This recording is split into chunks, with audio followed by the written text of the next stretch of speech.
Welcome to debateIQ. This is the second part of a two-part panel discussion on the topic freedom to express and the right to retaliate. Can one be considered without the other?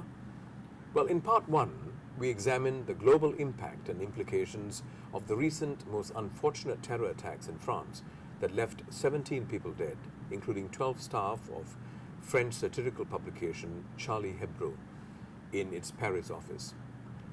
In part two, today, we will be looking closer at what all this means for Singapore and the multiracial and multi-religious fabric that we so jealously guard. How are Singaporeans responding? How have Singaporeans been responding to what has been happening? Has it prompted us to reflect and be more committed to close ranks? Or has it affected the trust between the various communities? Is there perhaps a need for us to rethink our tried and tested approach to maintaining racial and religious harmony? Well, with me on the panel is Mr. K. Shanmugam, Minister for Law and Foreign Affairs, Associate Professor Kwok and Woon, and an eminent sociologist and Associate Provost of the National Technological University, or NTU, and, of course, Dr. Nazry Bahrawi, a cultural critic and expert commentator on multiculturalism and the arts from the Singapore University for Technology and Design, or SUTD, and the Middle East Institute of the National University of Singapore. I'd like to be a little bit more specific today and say, in particular in France, there have been people who have been criticizing France in the last week, saying that France is not as strongly as good with freedom of expression, so to speak. In fact, a specific reference was made to the Act that prohibits the public expression of ideas that challenge the existence of the crimes against humanity committed by the Nazi Germany during World War II.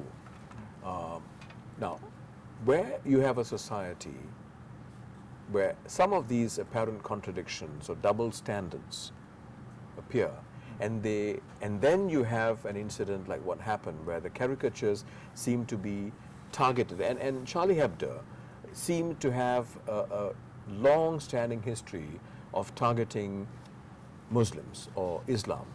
That's been also highlighted.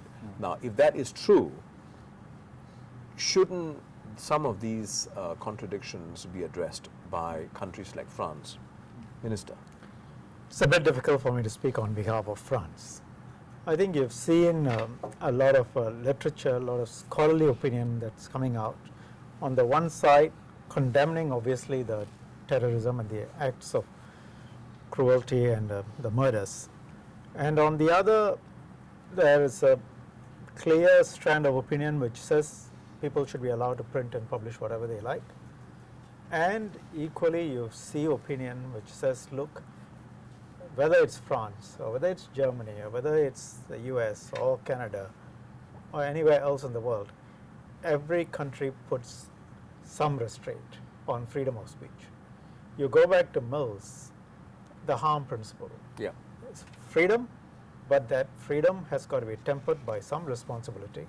So the real issue is not whether there's absolute freedom. No country has that. Not France, no other country. Not even the USA with this First Amendment. Yeah. Every country puts some restrictions. The real issue is what are the restrictions that are acceptable within the social context for that country. And this has become, I mean, we have had to grapple with it for a long time, and we have dealt with it in our own way.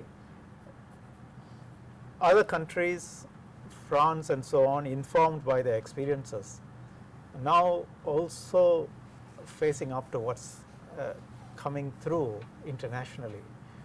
And some sort of level has got to be found. And that's the best I can say as an outsider. Yeah. I would want to try to bring it to the idea of the contradictions that you talk about. Yeah. Or the double standards. The double standards. One can look at it as a double standard, but I see it more as a kind of a movement that France is going through. The reason why France probably had those laws, and a lot of European countries, as you've mentioned, was because Europe had experienced World War II, and the Holocaust happened just in Europe, right? And so Europeans have taken a sense of ownership into this event, right? And so have invested a kind of moral, need to try to take a stand on this.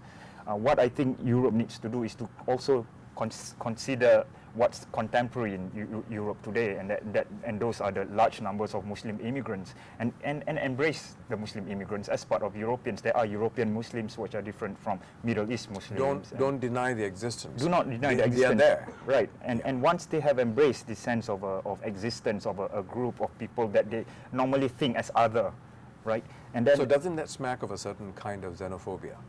Yes, xenophobia is not just a European problem now. I think it's.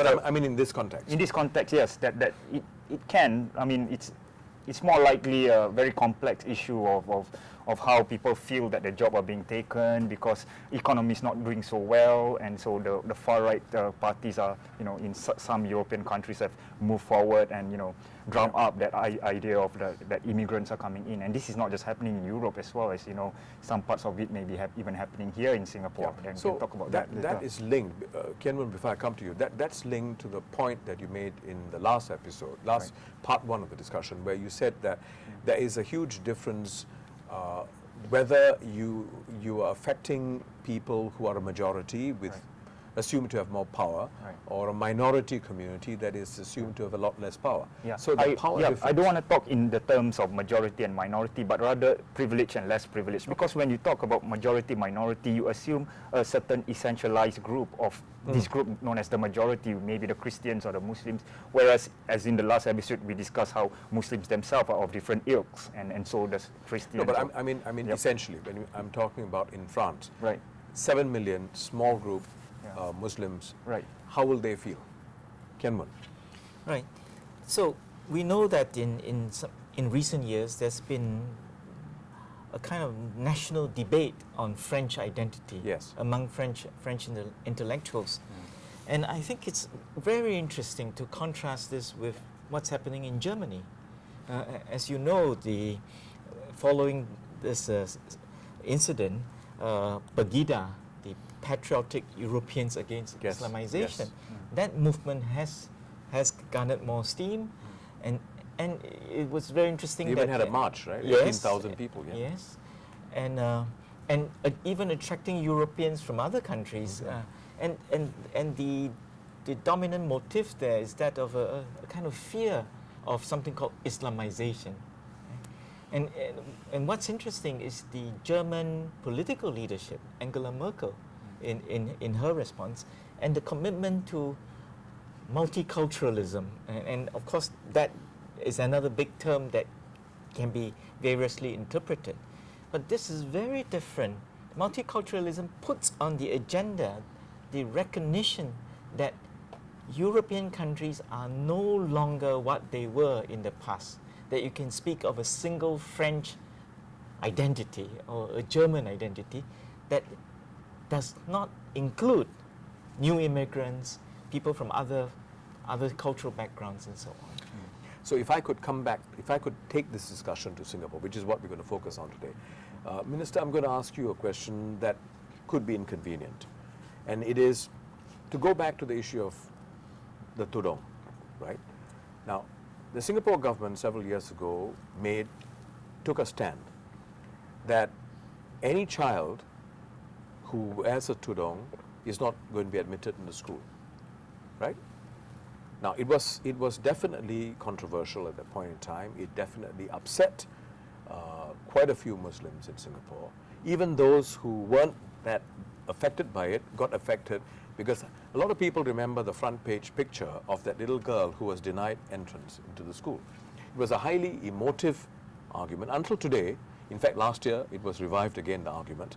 Now, would that be an example of a situation where perhaps the Singapore government could have handled the matter better? What is the government's approach to multiracialism in the first place? It is to recognize that we have different races and different religions, and to guarantee your right to practice your religion, and at the same time drawing clear boundaries on freedom of speech such that you cannot attack or run down somebody else's religion or race So you cannot burn the Bible or Quran on the basis of freedom of speech. You cannot run these cartoons. And we build upon that to try and create a convention, a set of social mores where we prevent, for example, enclaves from occurring, where people try and integrate more and have a Singaporean identity, where we try and prevent discrimination based on race or religion, certainly public sector, and equality of opportunities, because we believe we have to recognize the differences between people and then give them the best so that they can all move up. And you have seen the results. 50 years, racial harmony, religious harmony, tolerance, moving beyond tolerance to a degree of acceptance.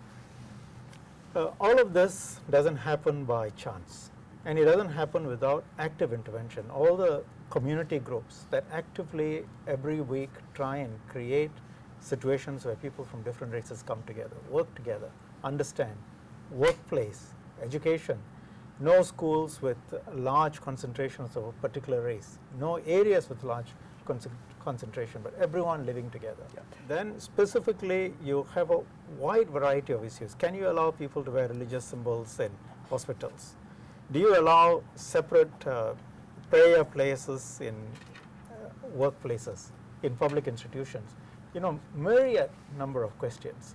Tudong is one example of that. By and large, the government's approach is where the workplace and where the institution is not going to be impacted adversely. The ethos of the institution is not going to be impacted adversely in terms of service. We should give the freedom for people to wear what they want in terms of religious symbolism or dress symbolism.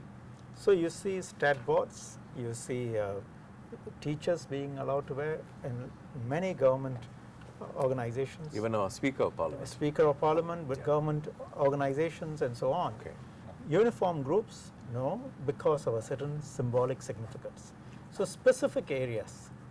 And in schools, I think the Ministry of Education's point is we want a certain sort of, approach where children don't start differentiating between each other as far as possible. It's not possible completely. We look different sometimes. We attend different second language classes, but try and create more of the common space. Now, this is a judgment call. Yeah. Yes. Yeah, I just want to talk about this. There are two aspects of this issue of the Tudong controversy. And in one aspect is this idea of the Tudong coming from the Muslim community itself. There are groups within the Muslim community that are politicizing the issue into something of a political stand. But having said that, I think there's a lot of debate going on about whether the Tudong is necessarily something that you have to put on as a compulsory thing. Mm-hmm. But that aside, I think maybe the way forward is to get rid of school uniforms, and so that people can just go to school and express themselves in the way they express themselves in polytechnic. Maybe the way forward is not to try to create a common identity, but to recognize that there are different identities. I mean, I'm not sure whether that's necessarily the way, but I think that the point I'm gleaning from what you're saying is when there are too many laws and too many regulations in society, and people's behavior is conditioned by a need to abide by the law and fear of being punished if you cross the line, then you actually have people who will stop thinking for themselves as to what therefore is right or wrong. Perhaps we should relax a little bit more about legislation and rules and maybe take a bit of risk with people. A large number of people don't need criminal laws for them to stay, to do the right thing. Most people do the right thing. You only need the laws for a small minority. And you generally must take the approach of criminalizing less rather than more. Yeah. And if you look at our laws, in substance, in essence, we have kept, for example, in this area, we have kept to trying to make sure that people can coexist. And we recognize that the laws can only do so much. It prevents people from doing violence to each other, from agitating each other across racial and religious lines. But you need to go much more beyond that, and that requires social conventions to be built.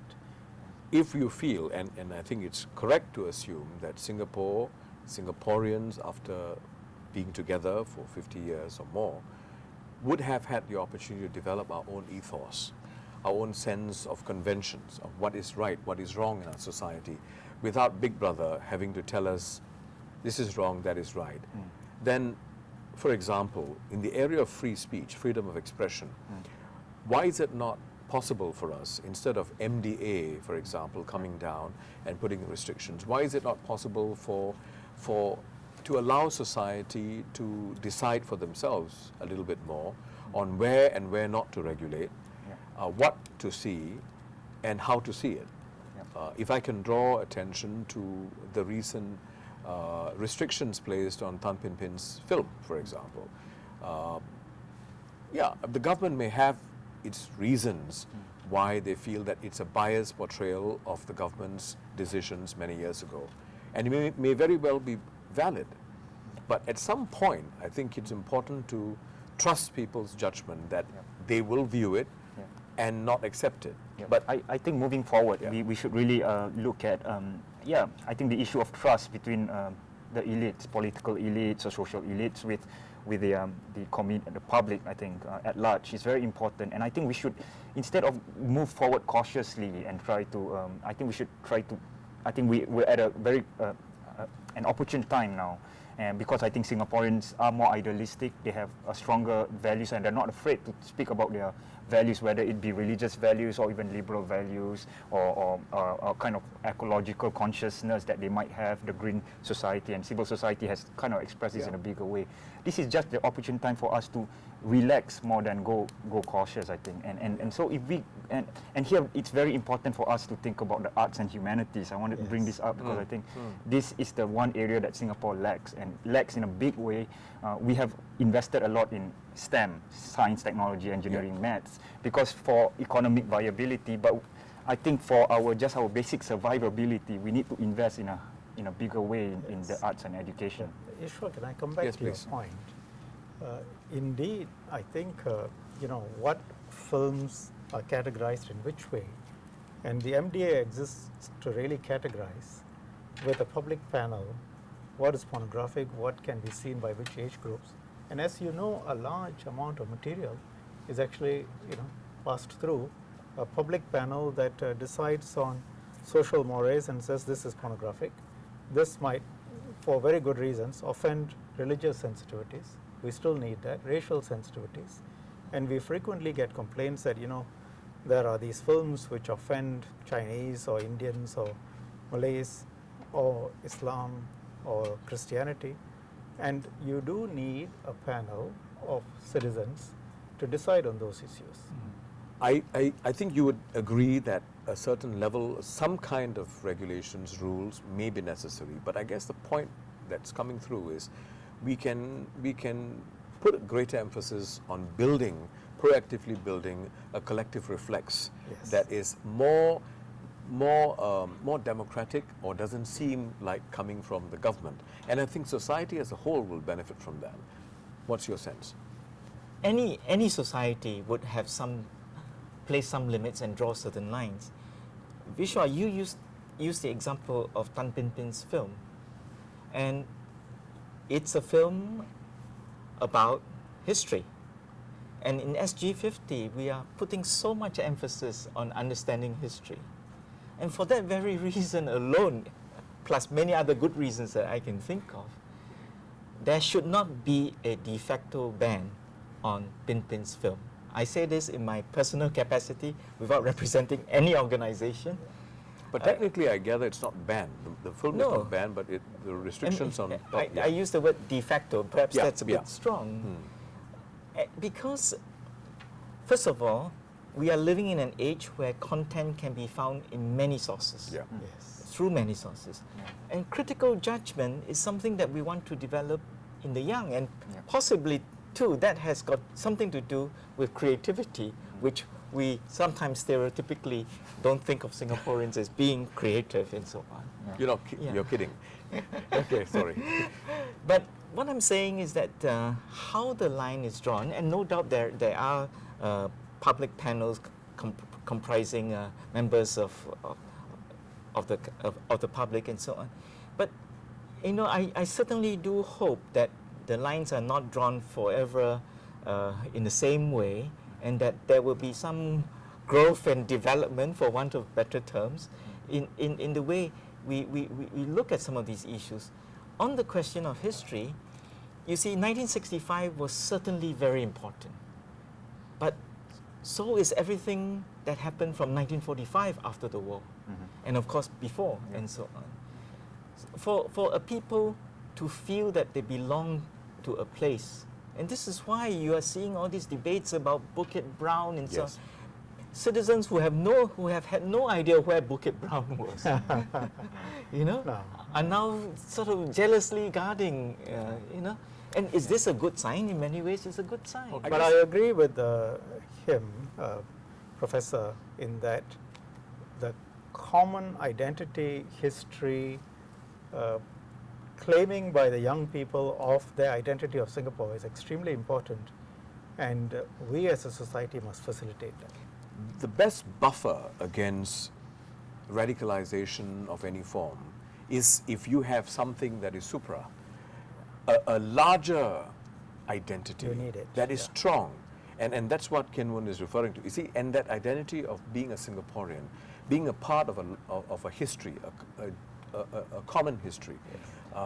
Can I take a different stand from language and religion? Yes, please. Yeah, I don't think that we need to bang on the idea of a national identity all the time. I think, in fact, we have to loosen up. This year is the year of the nations, SG50. Every single day, people are going to tell you, you are Singaporean, right? And so I think there is a sense that we should actually move away a little bit from this idea of a national identity. Yes, there is a yearning to identify from where you come from, but that does not have to have the nation right in front of us. And why I say this is because it's important in trying to cultivate a cosmopolitan existence, right? With a very strong national identity also comes a very strong sense of xenophobia. I think that happens. Of course, you can define national identity in a more inclusive manner. I think that's okay too. But if I just look at the literary scene, for example, every single novel I read is a novel about the nation. There is no novel, or maybe this is too strong a sentence, but there's very few novels that I can see that deals with the human condition. What does it mean to be a human being in a place like Singapore?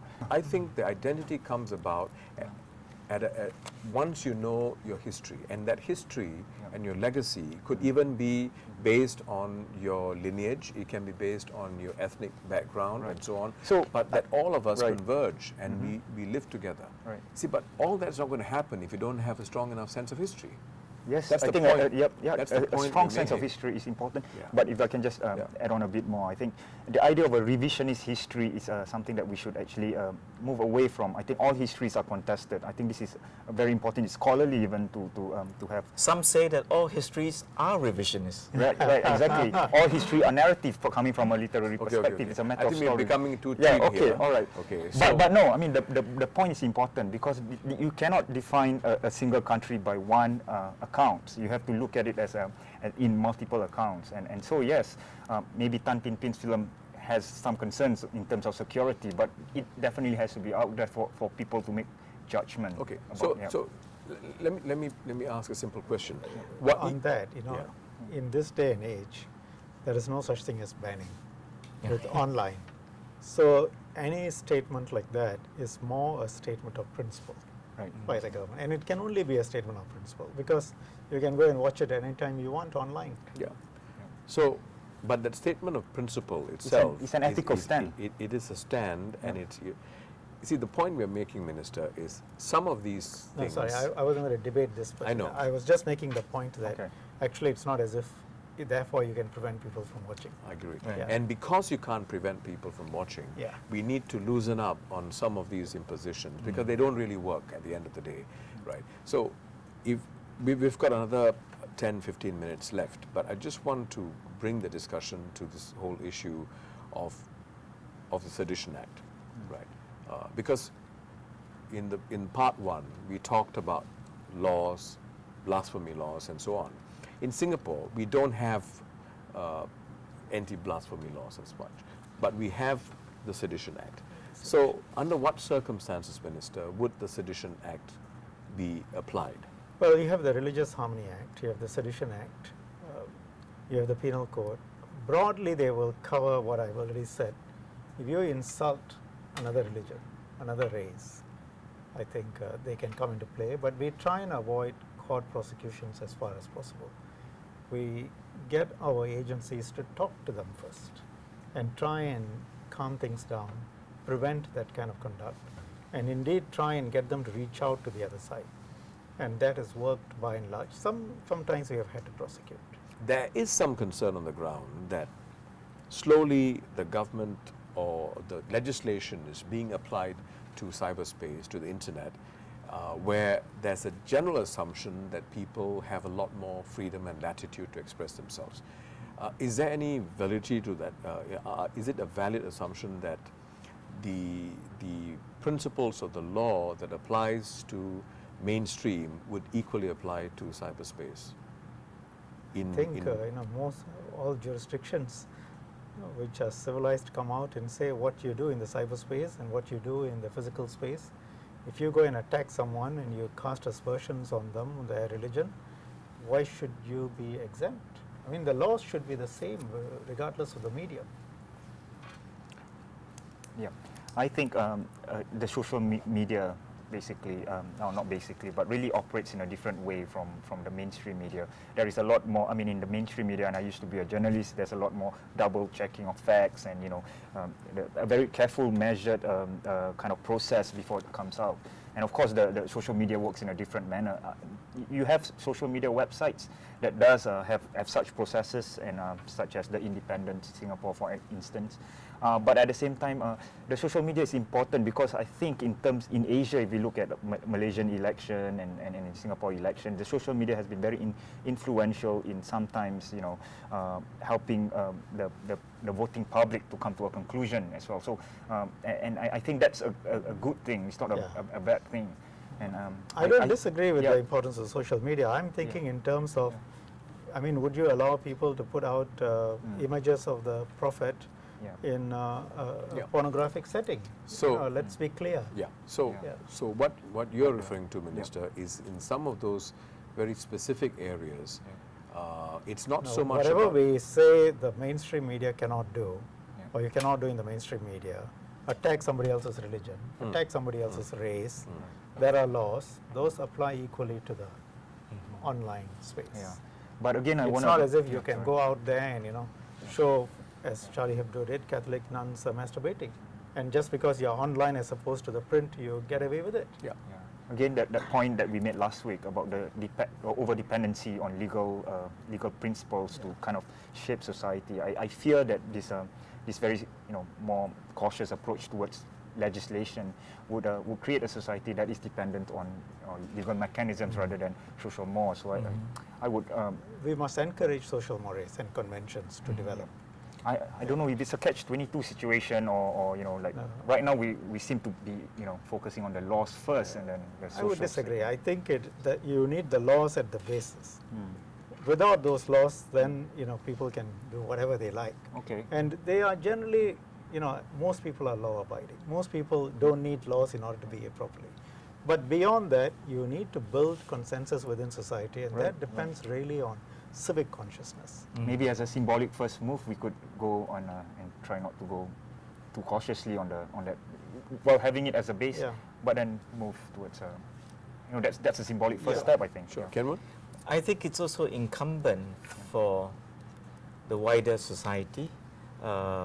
Here, coming from a university, I would also point to the academic community and also our students, to be part of larger debates going on. You see, one of the problems with social media are these sort of one-liners, which are certainly limited in terms of the breadth and depth of and they can be very sharp. Of argument. They can be very sharp, but they can also be very shallow. It can go a number of ways. And here, I would like to pick up on what Nazry said about art. There is caricature and there's caricature. There's cartooning and there's cartooning. There are some cartoons which really make you think. Which sort of, these, in a way, it comes closer to the experience of art, where your thinking, your way you look at the world, it's a little jolted without you sort of being angry that your religion is being blasphemed and so on. If I could pick up very quickly, Ken Woon, on your point, Minister, one of the suggestions that seem to be coming through is, as a society, and I think ministers such as you and others have also mentioned that we can afford to chill a lot more. The word is chill. We can afford to relax a lot more. When people take a dig at you, it doesn't mean that they want to offend you. So it's the same concept. Sometimes cartoons, caricature, it could be on stage, it could be comedy, it could be mocking someone, but in a friendly way, not meant to insult or offend. But is it possible for if society moves a little bit more towards taking things a little bit more lightly and not taking everything so literally, we might actually create a buffer, an effective buffer, because it provides an outlet for people to just, and I think by and large Singaporeans are not given to being offensive in that sense, you know. So why don't we give ourselves, is it possible for us to give a little bit more leeway? I'm a little perplexed, because why is that not possible? Yeah. I mean, what is there to prevent it? It's the case now. Well, there's a general sense that it's not accepted. Yeah. I don't. Yeah, I just want to say that maybe what we need also, stemming from that, what Kian Woon said about university, and we need a group of thought leaders or ethic leaders, maybe, or someone with measured responses, to be out there on the forefront, not part of the government, not part of the public, to an intelligentsia, basically. We need more public intellectuals, third spaces. Third space, third spaces. Third spaces and third ways, because things get polarized very easily. If you look at the LGBT debate, it's it's one or the other. Liberal individualists You're either with me or against versus me. the communitarians, Right. and there's no way to talk. And I think the only way to go about doing this, again, I would stress, is a bigger investment into the arts and humanities, because the arts and humanities imbibes in you a sense of self-reflexivity that I think Singaporeans lack, actually. So arts and humanities, greater investment, a lot more leeway. The other thing is what Kian Woon highlighted. Is it not possible for, right now, political forums in the universities, I think, are not allowed. Is it not possible for us to relax a little bit more on that? I don't need you to commit, but as a general principle, I think that would be. By political forums? I mean, forums, rallies, discussions, that used to be the case. All those are organized, people come, opposition politicians come, ministers come, and we have discussions with students. But so that's not quite. You are a associate provost of NTU. Let's put it this way: the general position, as far as I would put it, is that we make a distinction between political discussion and partisanship, or partisan discussion. Okay. So, if university students are not concerned about politics, and what's not politics? Charlie Hebdo is politics. So, what are there restrictions today on what you can put out? If a group of students come together and say, we'd like to hold a rally just to talk about a particular issue.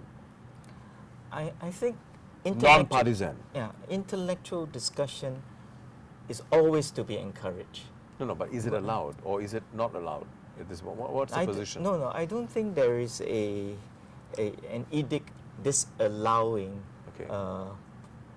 political intellectual discussion. There are concerns about partisan discussions, which is fair. So, for example, a professor does not use the lectern to tell students how to vote.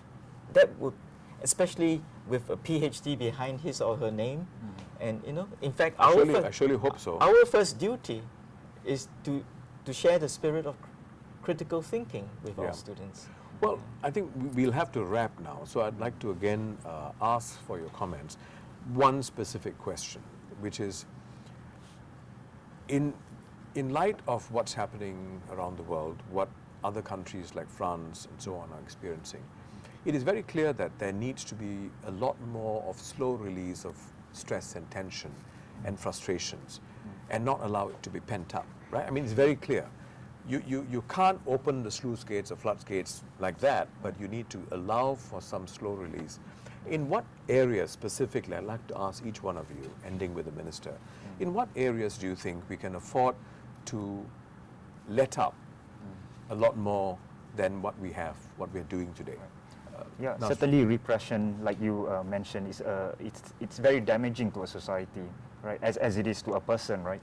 And I think what we need to do is to have probably a more open sense of discourse, and I mean this in terms of intellectual discussions, but also in terms of writing in the newspapers about race and religion in a critical manner, even though those are taboo topics. I think we need more of those.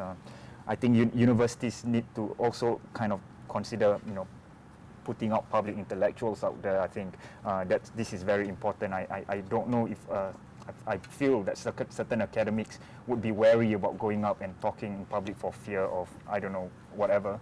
And this is not just my feel, I think. It's just speaking to fellow academicians. So you're not talking about specific rules, you're talking about a general sense. The general sense, yeah. The general sense is trying to embrace a more inclusive kind of environment, and that means not putting so much focus on the legalities, not so cautious in that sense, but to go behind and try to be more open. I mean, I think this is what Singapore needs, and I think the way forward really is to try to get a greater sense of the arts and humanities. Again, I'm putting this out there because I think this is where we can, maybe we can have an institution like the A-Star, but for the humanities, something like that. That's a good idea. Yeah. All right. Ken Woon. I pick up on your word cosmopolitan, and there is the kind of cosmopolitanism of, Starbucks and McDonald's and so on. Yeah. That's we are inundated by that. Yes. But there's also a deeper kind of cosmopolitanism that's related to the very best traditions of humanism. West, East, in any religious tradition, you find that commitment to humanity, whether or not it's inflected by religious ideas. And in Singapore, we can develop, I wouldn't say a Singaporean humanism, but we can contribute to a humanistic tradition. I'll just give you one example about taboos. A world without taboos would be such a radically modern world that nothing is sacred, nothing is off limits. That's not going to happen. And I'm not sure whether we want to live in that kind of world. Absolutely. But let me give you an example which I have used before in earlier forums. In terms of popular taboos, every cultural group may have some taboos about the body, especially in relation to cleanliness and in relation to hygiene. Yeah. And I'm not speaking just of physical hygiene, including ideas about being spiritually polluted and so on. Consider the case of blood donation, and consider the case that people from many different cultural backgrounds donate blood to be used by many others from other backgrounds or many backgrounds. Muslims can give blood. The only caveat is that it should not be on a commercial basis, for example. And isn't that something very humanistic, that blood is to be given but not to be sold and bought? Right? And you see, so such ideas which the Singapore laboratory, the Singapore environment can really participate in, develop, articulate. I think we have a special role to play in the world.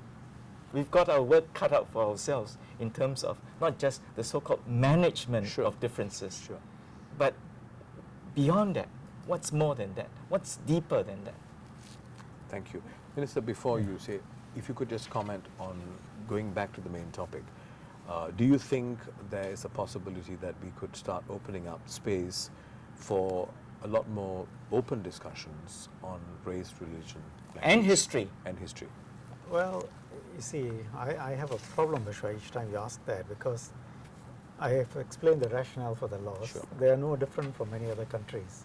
So I'm not quite sure what does opening up mean, but it's not as if it's not open.